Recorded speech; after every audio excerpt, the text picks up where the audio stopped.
Hello friends, welcome to learning sessions. And आज की इस वीडियो में हम बात करने वाले हैं chapter 10 of module A, principles and practices of banking. अब तक 9 चैप्टर्स हो चुके हैं एंड काफी इंपॉर्टेंट कंसेप्ट्स हमने उन वीडियोस में कवर किए हैं। एंड अगर आप सभी वीडियोस एंड पीडीएफ के लिंक चाहते हैं एंड आप चाहते हैं कि डेली बेसिस पर जेआरबी के सभी अपडेट्स आपको मिलते रहे, तो जल्दी से ये नंबर यानी कि 8360944207 को सेव कर लो अपने मोबाइल में, JAIIB गुरु के नाम से। और हमें इस नंबर पर वापस से व्हाट्सएप कर दो लिख करके, सेव्ड फॉर JAIIB, एंड आपको सभी अपडेट्स आने शुरू हो जाएंगे उसके बाद। तो जल्दी से ये एक्सरसाइज पूरी कर लो। मेरा नाम है आशीष जैन। मैं आपके लिए JIB CIB bank promotions and certification की वीडियोस लेकर के आता रहता हूं। तो चलिए आज का सेशन स्टार्ट करते हैं। एंड आज का जो टॉपिक है हमारा वो है foreign currency accounts for the residents. And ये है chapter number 10 and this is going to be the first part of the video. And further, foreign currency accounts के रिलेटेड जो रेगुलेशंस होती हैं इंडिया में वो गवर्न की जाती हैं फेमा के अंडर। फेमा आया था 1999 में। एंड ये रेगुलेशंस जो हैं वो है कि अकाउंट कौन ओपन करेगा, कैसे मैनेज करेंगे, मेंटेनेंस कैसे होगी, सब चीजें कवर्ड रहती हैं। सो चलिए शुरू करते हैं कि की ऑब्जेक्टिव क्या रहते हैं फेमा रेगुलेशंस के फॉरेन करेंसी अकाउंट्स को लेकर के। सबसे पहली चीज है related to the capital account convertibility, यानी कि अगर आप करेंसी को कन्वर्ट करना चाहते हो for the basis of capital account transaction, तो वो चीज आप इन अकाउंट से कर सकते हो। आपको एक नेचुरल हेज मिल जाता है, क्योंकि अदरवाइज अगर आप बाहर से करेंसी लेकर के आते हो जो कि फॉरेक्स होगी, जैसे मान लो कि आप ऑस्ट्रेलिया से आए हो तो आपके पास ऑस्ट्रेलियन डॉलर होंगे, कनाडा से आए हो तो कैनेडियन डॉलर होंगे, एंड ब्रिटेन से आए तो जीबीपीज होंगे, एंड यूएसए में यूएसडीज होंगे। ठीक है, तो अलग अलग कंट्री की अलग अलग करेंसी है। जब इस करेंसी को आप लेकर के आओगे इंडिया में तो आपको इसे कन्वर्ट करना पड़ेगा आईएनआर में। अब जब इंडियन करेंसी में कन्वर्ट करोगे तब भी एक्सचेंज रिस्क है, और दोबारा से जब वापस उस कंट्री में यानी कि कंट्री की करेंसी में दोबारा से कन्वर्ट करोगे वहां पर फिर से एक्सचेंज रिस्क आपके ऊपर रहने वाला है। तो उसी चीज से सेव करने के लिए अगर आप उस करेंसी को किसी ऐसे अकाउंट में रख दो जहां पर वही करेंसी सेव हो, जब निकालो तब भी वो करेंसी निकले, तो आपका एक्सचेंज रिस्क खत्म हो जाता है। एंड फर्दर कन्वर्जन कॉस्ट भी काफी कम हो जाती है। एंड रेजिडेंट जो होते हैं वो फॉरेन करेंसी को होल्ड कर पाते हैं इंडिया में अपनी पर्सनल नीड्स के पर्पस के लिए या फिर लेजिटिमेट बिजनेस ट्रांजैक्शन के पर्पस के लिए भी।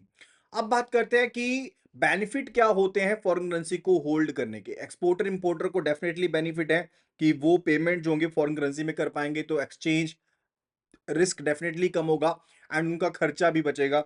फॉरेन ट्रैवलर जो है वो जो फ्रिक्वेंट ट्रैवल करते हैं उनको भी बेनिफिट है, उनको बार बार करेंसी एक्सचेंज नहीं करवानी पड़ेगी। जिनकी ग्लोबल इनकम है, प्रोफेशनल्स हैं, उनको भी बेनिफिट होगा कि वो अपना पैसा उसी करेंसी में रख पाएंगे एंड अल्टीमेटली अगर पेमेंट्स करनी है तो उसी करेंसी से कर पाएंगे, तो डेफिनेटली नुकसान नहीं होता।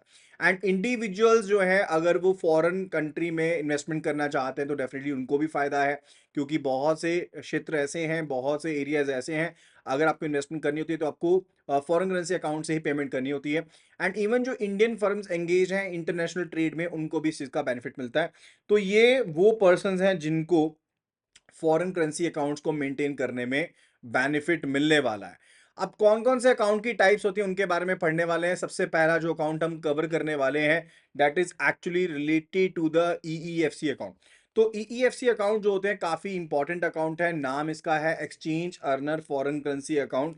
तो जल्दी से जल्दी आपको बता देता हूं कि मेन पर्पस क्या होता है कि जो भी एक्सपोर्टर्स हैं या फॉरेन एक्सचेंज अर्नर्स जो होते हैं, जो फॉरेन एक्सचेंज को अर्न कर रहे हैं, फॉरेन करेंसी को अर्न कर रहे हैं, वो अपनी करेंसी को एक पर्टिकुलर टाइम पीरियड के लिए या उसके पोर्शन को अपने पास रख सकते हैं फॉरेन करेंसी के रूप में।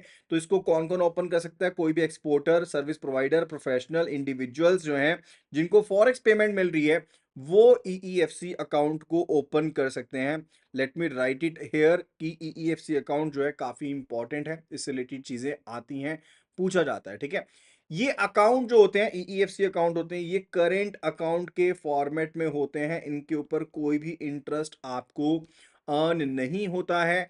एंड जो भी मेजर करेंसीज होती हैं जैसे यूएसडी, यूरो, जीबीपी एटसेट्रा, वो आप यहां पर जमा कर सकते हो।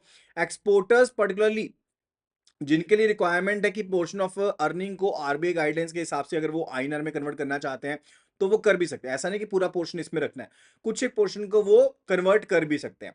एंड फिर परमिसिबल क्रेडिट्स कौन-कौन से हैं कि फॉरेन एक्सचेंज अर्निंग जो होती है आपकी, यानी कि बाहर से अगर आपने एक्सपोर्ट किया वो पैसा आया है, आपने सर्विसेज दी थी वो पैसा आया है, आपको ऑनरेरियम मिला, या फिर आपने आपके पास इनवर्ड रेमिटेंस आई है इंडिया में, ठीक है? तो वो पैसा सारा आप ईईएफसी अकाउंट में रख सकते हो। डेबिट की बात करो, मान लो कि एक पर्सन है ए, वो पहले बाहर से इंपोर्ट करता है फिर एक्सपोर्ट करता है, तो इंपोर्ट वाले को पेमेंट भी तो करनी है, वो भी ईईएफसी अकाउंट से हो सकती है।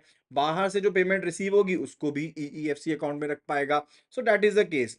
हैजिंग बेनिफिट ये रहता है कि करेंसी रिस्क डेफिनेटली कम हो जाता है, क्योंकि आपको फ्रीक्वेंट कन्वर्जन अब नहीं करना पड़ रहा। एंड फिर उसके बाद बात आती है रेजिडेंट फॉरेन करेंसी अकाउंट के बारे में, यानी कि आरएफसी अकाउंट के बारे में। सो मेजर पर्पस क्या है आरएफसी अकाउंट का?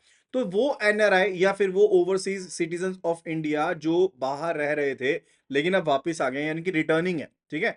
वो अपनी फॉरेन करेंसी अर्निंग को इस अकाउंट में ओपन कर सकते हैं। तो इंडियन रेजिडेंट जो पहले एनआरआई थे लेकिन अब इंडिया में परमानेंटली वापस आ चुके हैं, वो आरएफसी अकाउंट को ओपन कर सकते हैं।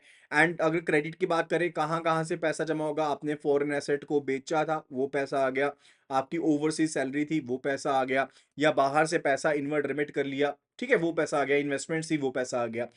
एंड डेबिट की बात करें, आप इन्वेस्टमेंट करना चाहते हो, वो पैसा आ गया, ओवरसीज एजुकेशन के लिए पैसा भेजना है, रेमिटेंस करनी है बाहर, ठीक है, ट्रैवल करने के लिए पैसा यूज करना चाहते हो, वो आप डेबिट कर सकते हो। टैक्सेशन की बात करो, तो जो भी पैसा इस अकाउंट में, यानी कि आरएफसी अकाउंट में, I am not talking about the RFC D account, वो अलग है, ठीक है? यानी कि resident foreign currency domestic account अलग है और रेजिडेंट फॉरेन करेंसी अकाउंट अलग है। तो यहां पर मैं रेजिडेंट फॉरेन करेंसी अकाउंट की बात कर रहा हूं, यानी कि वो एनआरआई, वो ओसीआई पर्सन जो अब परमानेंटली आ चुके हैं इंडिया में, वो इस तरह के अकाउंट को ओपन करते हैं, यहां पर पैसा जमा करवा सकते हैं। उनकी बाहर की अर्निंग थी, बाहर के एसेट को बेचा था, इन्वेस्टमेंट्स करी थी, वो सारा पैसा यहां आ सकता है। डेबिट की बात करें तो बाहर इन्वेस्टमेंट करनी है, बाहर घूमने जा रहे हो, रेमिटेंस भेजनी है, अलाउड है। लेकिन अगर आपको पूरा पैसा रिपेट्रिएट करना है इंडिया से बाहर फिर से, तो उसके लिए इंडिया में जो टैक्स बनता होगा वो आपको पे करना पड़ेगा। एंड दैट वुड बी, आप सारा पैसा बाहर भेज सकते हो, कोई इश्यूज नहीं है। फिर थर्ड जो कैटेगरी है, अगेन वेरी इंपॉर्टेंट, एंड ये हम जैसे लोगों के लिए है। यानी कि मान लो कि मैं बाहर तो नहीं रह रहा था, मैं बाहर का रहने वाला तो नहीं हूं, इंडिया में ही रह रहा हूं, लेकिन बाहर घूमने के लिए गया था, मेरे पास फॉरेन करेंसी थी, अब वो करेंसी मैं जमा करवाना चाहता हूं, तो डेफिनेटली वो मैं किस अकाउंट में करवाऊंगा? Resident foreign currency domestic account में जमा करवाऊंगा। तो जितने भी रेजिडेंट होते हैं, अगर वो फॉरेन करेंसी को रखना चाहते हैं, उसको इन आईएनआर में कन्वर्ट किए बिना, तो वो आरएफसी डिपॉजिट अकाउंट में रख सकते हैं। तो इंडियन रेजिडेंट जो होते हैं, जिनकी फॉरेन इनकम थी लेकिन एनआरआई स्टेटस नहीं है, वो पर्सन इस अकाउंट को ओपन कर सकते हैं। क्रेडिट की बात करें तो अगर आपकी फॉरेक्स अर्निंग थी वो जमा कर सकते हो, आपको बाहर से डिविडेंड मिल रहा है किसी कंपनी का, वो जमा कर सकते हो, ऑनरेरी मिलता है वो कर सकते हो, रॉयल्टीज मिल रहा है वो कर सकते हो, या फिर इवन आप बाहर घूमने गए थे, वो पैसा आपके पास बच गया, वो रख सकते हो, कोई इश्यूज नहीं है। परमिसिबल डेबिट की बात करें, अगर आप बाहर घूमने जाओगे तो वो पैसा आप रख सकते हो, ठीक है? आप किसी कोई पेमेंट सर्विस लेते हो बाहर से, उसके लिए पेमेंट कर सकते हो। एजुकेशन के लिए, मेडिकल ट्रीटमेंट के लिए पैसा बाहर भेजना है, तो आरएससी डिपॉजिट अकाउंट से बाहर पैसा भेज सकते हो। ऑप्शंस की बात करो तो यूएसडी, जीबीपी या फिर जो फ्रीली कन्वर्टेबल करेंसीज हैं, उसमें इस अकाउंट को ओपन किया जा सकता है। This is a resident foreign currency deposit account. फिर बात आती है एक और बहुत ही ज्यादा इंपॉर्टेंट अकाउंट के बारे में, जो कि है डीडीए अकाउंट, यानी कि डायमंड डॉलर अकाउंट। अब वो सभी बिजनेसेस, फर्म्स, एक्सपोर्टर्स जो कि डायमंड में या महंगी ज्वेलरी में या स्टडीड आइटम्स में, स्टोन्स में वर्क कर रहे हैं, वो इस अकाउंट को ओपन करते हैं। और इस अकाउंट की जो डिनोमिनेशन रहती है वो यूएसडी में ही रहती है, यानी कि इस अकाउंट का डिनोमिनेशन सिर्फ यूएसडी में रहेगा। करेंट अकाउंट की फॉर्मेट में होता है, तो कोई इंटरेस्ट भी नहीं मिलेगा। एंड जो डायमंड एक्सपोर्टर्स हैं, ट्रेडर्स हैं, इंटरनेशनल ट्रेड कर रहे हैं, वो इस तरह के अकाउंट को ओपन करते हैं। एंड मैक्सिमम कितने अकाउंट अलाउड होते हैं, जल्दी से बताइएगा? कि अगर हम बात करते हैं डीडीए अकाउंट के बारे में, तो मैक्सिमम 5 डीडीए अकाउंट एक पर्सन जो होता है, यानी कि एक्सपोर्टर जो है, वो ओपन कर सकता है, not more than that. And permissible credit की बात करें तो जो भी आपने बाहर पैसा बाहर चीज़ें बेची हैं, उनका प्रोसीड्स आप इसमें जमा कर सकते हो। परमिसिबल डेबिट की बात करें तो इम्पोर्ट पेमेंट का पैसा जमा कर सकते हो, बिज़नेस एक्सपेंसेस, ओवरसीज़ प्रोक्योरमेंट के लिए आपने जो पैसे देने हैं, उनके लिए डेबिट कर सकते हो। आरबीआई की गाइडलाइंस इसमें शामिल रहती हैं, आरबीआई की गाइडलाइंस को आपको फॉलो करना पड़ेगा, ठीक है? और साथ ही साथ जो टर्नओवर का क्राइटेरिया है, वो रहता है कि आपके पिछले 3 सालों की जो टर्नओवर है वो 5 करोड़ की रही हो, दैट इज़ मैंडेटरी, वो चीज़ आपके लिए मैंडेटरी रहती है। तो जो भी नॉमिनेटेड एक्सपोर्टर्स होते हैं, जो डायमंड में डील करते हैं, प्रीशियस ज्वेलरी में डील करते हैं, स्टोन्स में डील करते हैं, वो इस तरह का अकाउंट ओपन कर सकते हैं। डेफिनिटली इससे भी एक्सचेंज रिस्क आपका काफ़ी खत्म होता है and that is the main purpose of the diamond dollar account, right? I hope कि आपको ये पॉइंट्स क्लियर हो गए होंगे। फिर बात आती है कि foreign currency accounts permitted outside India. तो क्या इंडिया के बाहर भी आप फॉरेन करेंसी में अकाउंट को मेंटेन कर सकते हो? तो जो इंडियन रेजिडेंट होते हैं उनको अलाउ किया गया है कि वो इंडिया से बाहर भी अगर फॉरेन करेंसी अकाउंट को मेंटेन करना चाहते हैं तो वो फॉरेन करेंसी अकाउंट को इंडिया के बाहर भी फेमा की गाइडलाइंस के अकॉर्डिंग मेंटेन कर सकते हैं। तो कौन बाहर अकाउंट को ओपन कर सकता है? Who can open the foreign currency accounts abroad? So जो इंडिविजुअल्स हैं, बिजनेसीज हैं, जो इंटरनेशनल ट्रेड के लिए हैं, वो अकाउंट को ओपन कर सकते हैं। वो प्रोफेशनल जिनको फॉरेन रिम्यूनरेशन मिलती है, यानी कि पैसा बाहर की करेंसी में मिलता है, वो इस अकाउंट को ओपन कर सकते हैं। फॉरेन करेंसी अकाउंट बाहर ओपन कर सकते हैं। स्टूडेंट्स हैं, एम्प्लॉयज हैं जो बाहर गए हुए हैं, वो फॉरेन करेंसी अकाउंट ओपन कर सकते हैं। इंडियन कंपनीज हैं जिनकी फॉरेन सब्सिडरीज हैं, वो फॉरेन करेंसी अकाउंट्स को इंडिया के बाहर ओपन कर सकते हैं। सो मेजर क्या क्या पर्पस होंगे? देखो, बिजनेस ट्रांजेक्शन्स के लिए अगर आपने इस्तेमाल करना है, जैसे फर्ज कर लो एक पर्सन ए है जो कि इंडिया में है एंड फर्दर अब इसका कोई यहाँ पर मान लो ये बाहर स्टूडेंट है, तो ये फॉरेन करेंसी अकाउंट बाहर ओपन कर सकता है, कोई भी दिक्कत वाली बात नहीं है। अब ये उस अकाउंट का इस्तेमाल किसके लिए करेगा? अपने पर्सनल नीड्स के लिए करेगा, अपने ट्रैवल के लिए, एजुकेशन के खर्चों के लिए, या फिर ट्रीटमेंट करवाने के लिए इस्तेमाल करने वाला है, ठीक है? या फिर बिजनेस ट्रांजेक्शन पर्पस के लिए, मान लो कोई फर्म थी उसने अकाउंट ओपन किया बाहर, तो वो इंपोर्ट करना है उन्होंने या एक्सपोर्ट करना है, उस पर्पस के लिए, ग्लोबल बिजनेस एक्सपेंसेस के लिए इस्तेमाल कर सकते हैं। इन्वेस्टमेंट पर्पसेस के लिए भी किया जा सकता है, यानी कि वहां के लोग, यहाँ के लोग जो बाहर गए हैं, अगर उन्होंने रियल एस्टेट में पैसा लगाना है, स्टॉक्स में पैसा लगाना है, म्यूचुअल फंड में पैसा लगाना है, वो भी अलाउड है। रिमिटेंस के लिए यूज करना है, यानी कि कुछ एक पैसा अब्रॉड में रखना है फ्यूचर यूज के लिए, तो उसके लिए भी पैसा आप वहां पर रख सकते हो। कैटेगरी मैंने आपको ऑलरेडी बता दी कौन कौन ओपन कर सकते हैं। सबसे पहली जो कैटेगरी थी that is related to individual जो इंटरनेशनल ट्रेड में पार्टिसिपेट करते हैं, वो इस अकाउंट को मेंटेन कर सकते हैं। प्रोफेशनल्स जिनको बाहर का इनकम मिलता है वो कर सकते हैं। स्टूडेंट जो कि परमानेंट तौर पर बाहर गए हैं वो कर सकते हैं। इंडियन कंपनीज जिनकी फॉरेन सब्सिडरीज हैं बाहर, वो इस तरह के अकाउंट को ओपन कर सकते हैं, बाहर फॉरेन करेंसी अकाउंट को ओपन कर सकते हैं। फिर बात आती है कि बेनिफिट क्या है?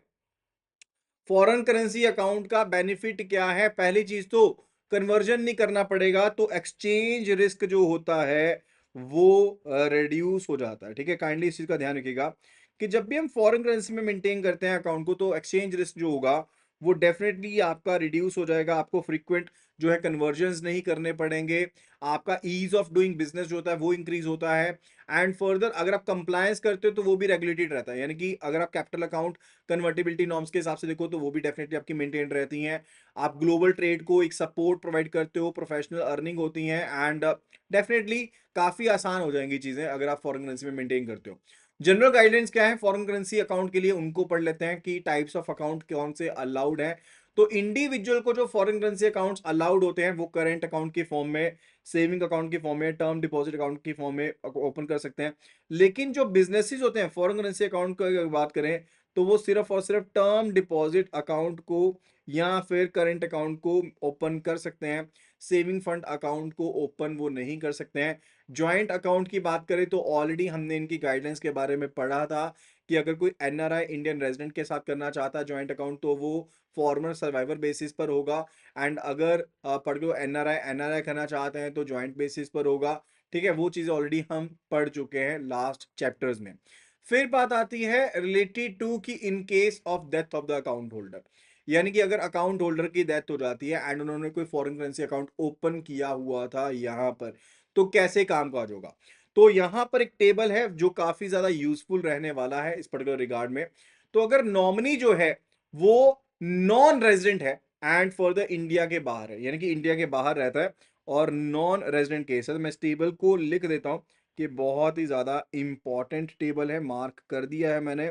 तो काइंडली जिनको भी चीज़ों को मार्क मैं कर रहा हूँ कि इम्पोर्टेंट है, उनको गो थ्रू ज़रूर कर लेना, दोबारा से रिवाइज़ ज़रूर कर लेना। तो नॉमिनी जो कि इंडिया के बाहर रहता है और नॉन रेज़िडेंट है, अगर यहाँ पर पर्सन की डेथ हो जाती है जिसका अकाउंट जो है वो मेंटेन्ड है, तो एंटाइटलमेंट के अमाउंट को वो बाहर लेकर के जा सकता है, फंड्स को बाहर अब्रॉड में रिमिट किया जा सकता है। लाइक पर्सन ए है जो कि एक एनआरआई है, जो कि एक एनआरआई है, एंड ये नॉमिनी थे पर्सन बी के अकाउंट में, ठीक है, एंड पर्सन बी का फॉरेन करेंसी अकाउंट मेंटेन था। अब पर्सन बी की हो गई है डेथ, तो उसके केस में ए की जितनी एंटाइटलमेंट है ये उतना पैसा बाहर लेकर के जा सकते हैं, कोई भी इशू वाली बात नहीं रहेगी। सेकंड केस आता है नॉमिनी रेजिडेंट है एंड बाहर वो पैसे बाहर भेजना चाहते हैं। अगर देखो मान लो कि पर्सन ए जो है वो अकाउंट होल्डर्स थे, पर्सन बी नॉमिनी है, और दोनों मान लो कि इंडिया के ही रहने वाले हैं। यहाँ पर जो यहाँ पर नॉमिनी है, खास करके रूलिंग इसके साथ रिलेटेड है कि ये इंडियन रेजिडेंट है, ये इंडियन रेजिडेंट है, एंड ए की डेथ हो जाती है एंड बी कहता है कि पैसे बाहर भेजने हैं, तो उसके केस में क्या लगेगा, आरबीआई का अप्रूवल चाहिए रहेगा, तभी पैसा बाहर जा सकता है, नहीं तो पैसा बाहर नहीं जाएगा। काइंडली प्लीज ध्यान रखने वाली बात है।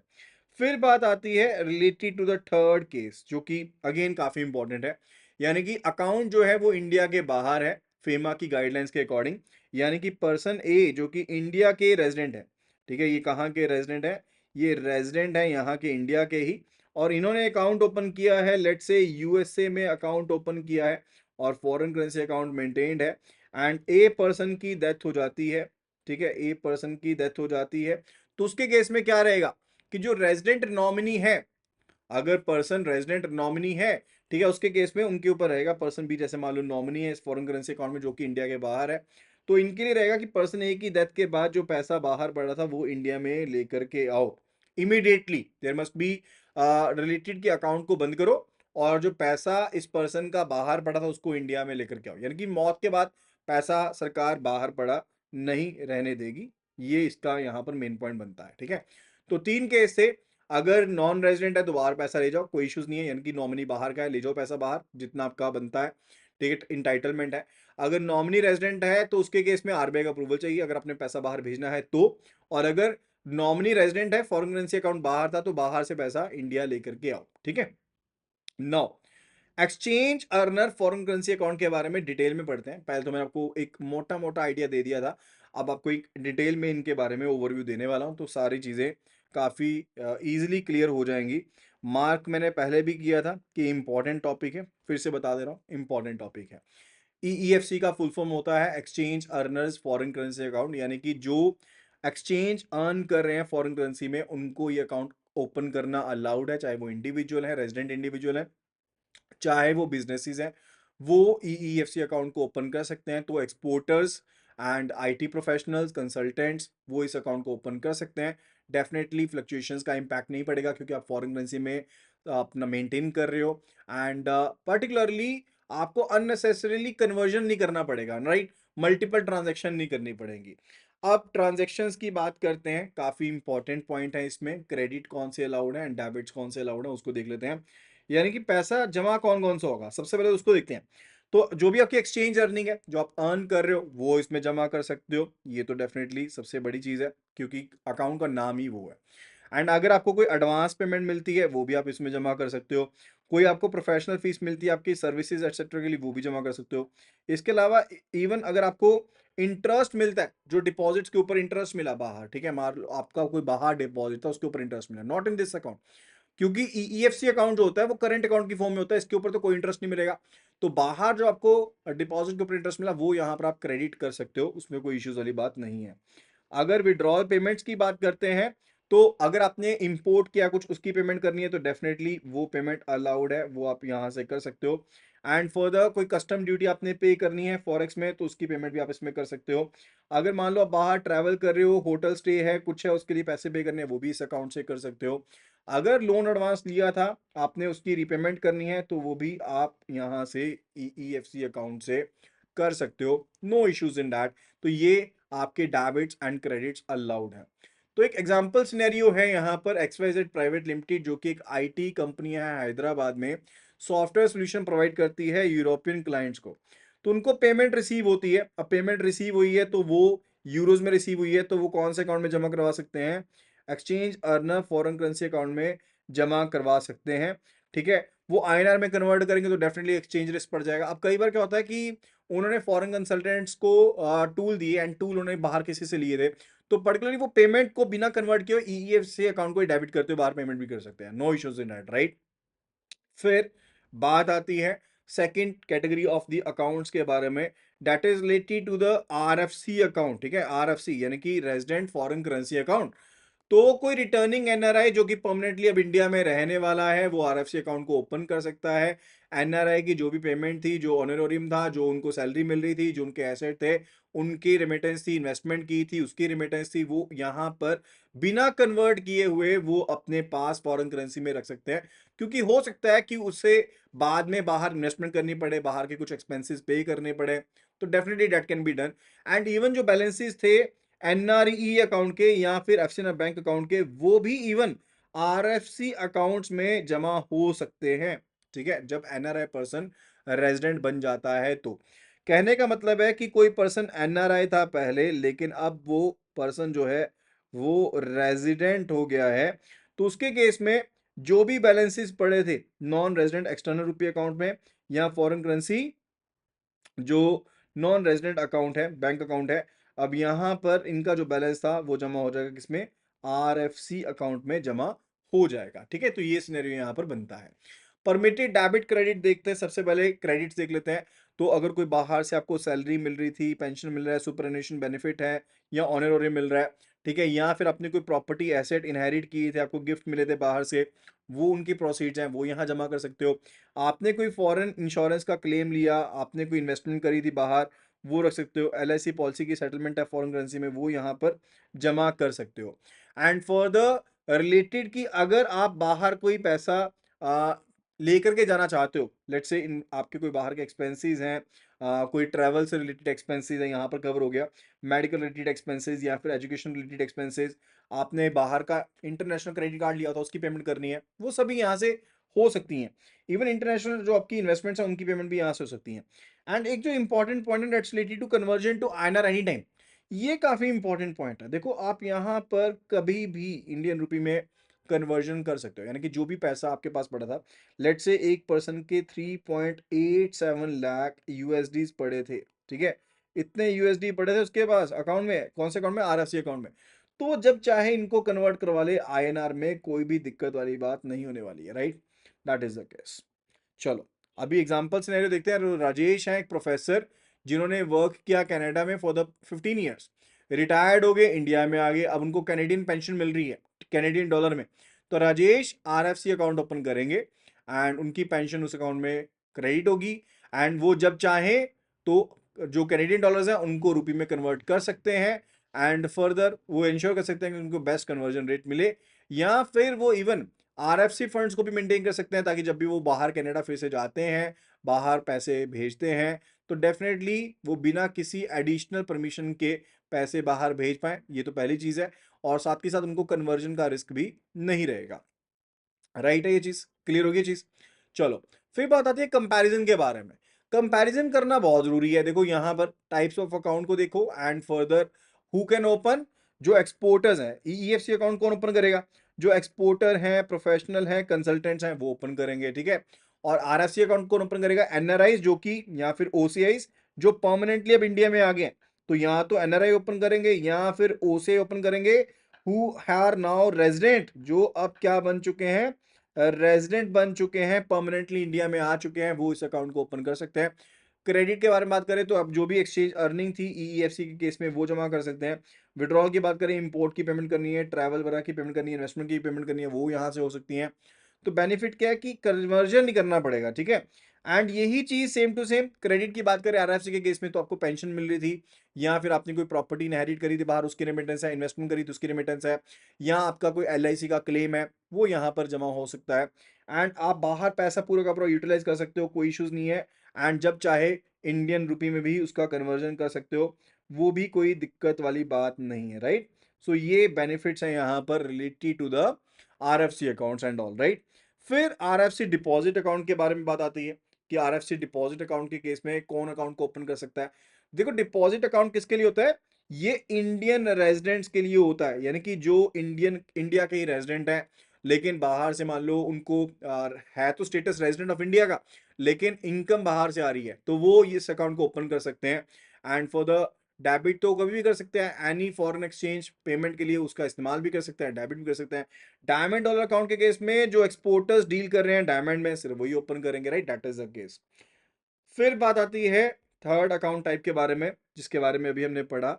Again this is important one, ठीक है। आरएफसी डिपॉजिट अकाउंट के बारे में ओपन कौन करेगा? रेजिडेंट इंडिविजुअल्स, जिन्होंने एक्वायर किया फॉरेन एक्सचेंज को, यानी कि हो सकता है ना, पर्सन ए है तो इंडियन ही और रेजिडेंट इंडियन है। मान लो ये गूगल एड्स रन कर रहा है या यूट्यूब की इनकम आ रही है, अब बाहर से इसके पास इनकम आती है, ठीक है। लेट से इसकी यूट्यूब की इनकम आ रही है। अब जो यूट्यूब की इनकम आएगी वो तो किस में आएगी? वो तो यूएसडी में आ रही है। But now he wants to retain this income in USD only. ये चाहता है कि इसका कन्वर्जन ना हो, तो ये यूएसडी में मेंटेन करना चाहता है, तो कर सकता है मेंटेन। एंड जब कभी इसको परफेक्ट एक अमाउंट मिलेगा तब कन्वर्ट कर लेगा उसको, ठीक है। That is the case. तो ये आरएफसी डिपॉजिट अकाउंट में रखेगा क्योंकि इसका स्टेटस तो रेजिडेंट इंडियन का ही है, ठीक है। तो परमिटेड डेबिट क्रेडिट के बारे में देख लेते हैं। अगेन वेरी इंपॉर्टेंट, सबसे पहले हम देखते हैं क्रेडिट्स के बारे में। तो जो भी बाहर से पैसा कमाया है इन्होंने, कैश बैंक नोट बाहर से लेकर के आए, तो वो भी यहाँ पर जमा कर सकते हैं। बाहर से अर्निंग है अगर, या कोई गिफ्ट मिल रहा है या पेमेंट रिसीव हुई है, वो भी यहाँ पर रख सकते हैं। अगर कोई गिफ्ट मिलता है इनको अपने रिलेटिव से फॉरेन करेंसी में, वो भी इसमें क्रेडिट कर सकते हैं। And further foreign exchange authorised dealer से लेते हैं ट्रैवल टाइम के ऊपर, वो भी इसमें क्रेडिट कर सकते हैं। अगर इनकी अर्निंग होती है लाइफ इंश्योरेंस सेटलमेंट में, फॉरेन एक्सचेंज में सेटलमेंट होती है, तो वो भी यहाँ पर ये आरएफसी डिपॉजिट अकाउंट में रख सकते हैं। यानी कि कोई भी आरएफसी अरे फॉरेन करेंसी है जो इन्होंने कमाई है लेजिटिमेट तरीके से, वो resident foreign currency deposit account में रखा जा सकता है। तो बाहर की किसी भी ट्रांजैक्शन के लिए इस पैसे का इस्तेमाल किया जा सकता है, no no issues in that. And further जब चाहे इस पैसे को आईएनआर में कन्वर्ट कर सकते हैं, नो इश्यूज इन दैट। आप एजुकेशन के लिए, ट्रैवल के लिए, अपनी फैमिली मेंटेनेंस के लिए अगर पैसा भेजना चाहते हो तो वो भी कर सकते हो। एंड बाहर से सर्विसेज आपने ली हैं, उनकी पेमेंट करनी है, वो भी कर सकते हो। And business and personal expenses के लिए भी इनका इस्तेमाल कर सकते हो, ठीक है। तो ये सभी यहाँ पर जो वैलिड डेबिट क्रेडिट हैं वो हैं। तो एक एग्जांपल के साथ समझते हैं। तो यहाँ पर एग्जांपल ये है कि मीरा जो कि एक प्रोफेसर है मुंबई में, उनको उनके ब्रदर से जो कि यूएस में रहते हैं 5000 यूएसडी का एक गिफ्ट मिला है। एंड फर्दर एक ऑनरोरियम मिला है कि उन्होंने एक लेक्चर डिलीवर किया था फ्रांस में, ठीक है। तो वो कन्वर्ट करने की जगह पर वो क्या कर सकते हैं? She can open the RFC deposit account and जो पैसा है वो उसमें डिपॉजिट कर सकती हैं। एंड मल्टीपल करेंसी अकाउंट भी इवन अवेलेबल होते हैं। तो मल्टीपल करेंसी जैसे यहाँ पर कहा गया कि एक तो 5000 यूएसडी हैं एंड दूसरी तरफ यूरोज हैं, तो एक ही अकाउंट में मल्टीपल करेंसीज को भी इवन होल्ड किया जा सकता है। दैट इज इवन अलाउड, जिसका इस्तेमाल वो बाद में कभी भी कर सकती हैं। अब इससे उनको कन्वर्जन लॉसेस नहीं होंगे। लेट्स से अभी जो प्राइस था करेंसी का काफ़ी ज़्यादा गिरा हुआ है तो उनको लॉस नहीं हुआ, राइट। फिर बात आती है डायमंड डॉलर अकाउंट के बारे में। तो अकाउंट कौन ओपन करेगा? जो एक्सपोर्टर्स हैं, जो डायमंड्स में डील करते हैं, जो महंगी ज्वेलरी में डील करते हैं, स्टडीड स्टोन में डील करते हैं, वो डायमंड डॉलर अकाउंट को ओपन कर सकते हैं। और मैक्सिमम जो है वो 5 डायमंड डॉलर अकाउंट ओपन किए जा सकते हैं, not more than that. And further exporter को चाहिए रहेगा कि उनकी एवरेज एनुअल एक्सपोर्ट टर्नओवर जो है वो 5 करोड़ की रहे कम से कम पिछले 3 फाइनेंशियल ईयर से, तभी डायमंड डॉलर अकाउंट की उनकी एलिजिबिलिटी बनेगी। तो जो भी पैसा उन्होंने बाहर से कमाया वो क्रेडिट कर सकते हैं इस डायमंड डॉलर अकाउंट में। एंड इवन जो उन्होंने लोकल सेल्स करी हैं या डायमंड की यूएसडी में, वो भी इसमें क्रेडिट कर सकते हैं। एंड फर्दर अगर pre shipment post shipment finance उन्होंने अवेल किया था, वो भी इस अकाउंट में क्रेडिट हो सकता है। एंड ये अकाउंट भी करंट अकाउंट की फॉर्म में होता है, इसके ऊपर कोई भी इंटरेस्ट नहीं मिलेगा। अगर उन्होंने कोई इंपोर्ट किया था बाहर से, उसकी पेमेंट करनी है तो definitely that can be done. तो एक डेबिट ये हो गया। अगर वो रुपये अकाउंट में ट्रांसफर करना चाहते हैं तो वो ट्रांसफर हो जाएगा, लेकिन दोबारा से इस अकाउंट में क्रेडिट नहीं होगा। यानी कि डीडीए से कन्वर्जन हो जाएगा, लेकिन दोबारा से आप इसमें फॉरेन करेंसी में जमा नहीं करवा सकते अगर आप एक बार पैसा निकाल लेते हो तो। एंड बिजनेस रिलेटेड अगर फॉरेक्स की कोई ट्रांजेक्शन है तो वो भी यहाँ पर डील की जा सकती है। सो स्पेशल अकाउंट्स क्या है? डीडीए अकाउंट जो होते हैं वो नॉन इंटरेस्ट बेरिंग अकाउंट होते हैं, इनके ऊपर कोई भी इंटरेस्ट अर्न नहीं होता है। सिनेरियो की बात करें तो Kohinoor diamond private limited exports polish diamonds to the US and Europe. तो instead of converting the USD proceeds to into INR, वो एक डायमंड डॉलर अकाउंट ओपन कर लेते हैं, अपने फॉरेन करेंसी को प्रोसीड्स को इसमें जमा कर सकते हैं। 5 डायमंड डॉलर अकाउंट जमा वो ओपन कर सकते हैं for this particular case, right. Comparison देखते हैं फटाफट से। वैसे ऑलरेडी मैं आपको कंपैरिजन करवा चुका हूँ इससे रिलेटेड, तो दोबारा से इसको कवर नहीं करेंगे। आप चाहें तो एक स्क्रीनशॉट ले सकते हैं। समरी एंड टेकअवे को फटाफट से यहाँ पर देखते हैं। तो फॉरेन करेंसी अकाउंट जो होते हैं वो रेगुलेट होते हैं फेमा के अंदर। ईईएफसी अकाउंट बेनिफिशियल है for the exporters, IT companies and consultants. RFC account जो एनआरआई बाहर से इंडिया में परमानेंटली आ गए उनके लिए। डोमेस्टिक अकाउंट जो होते हैं रेजिडेंट इंडियंस के लिए होते हैं, ताकि वो अपने फॉरेन करेंसी को मैनेज कर पाएं। डायमंड डॉलर अकाउंट्स होते हैं वो डायमंड एक्सपोर्टर्स के लिए, ट्रेडर्स के लिए यहाँ पर काफ़ी ज़्यादा बेनिफिशियल होते हैं, राइट।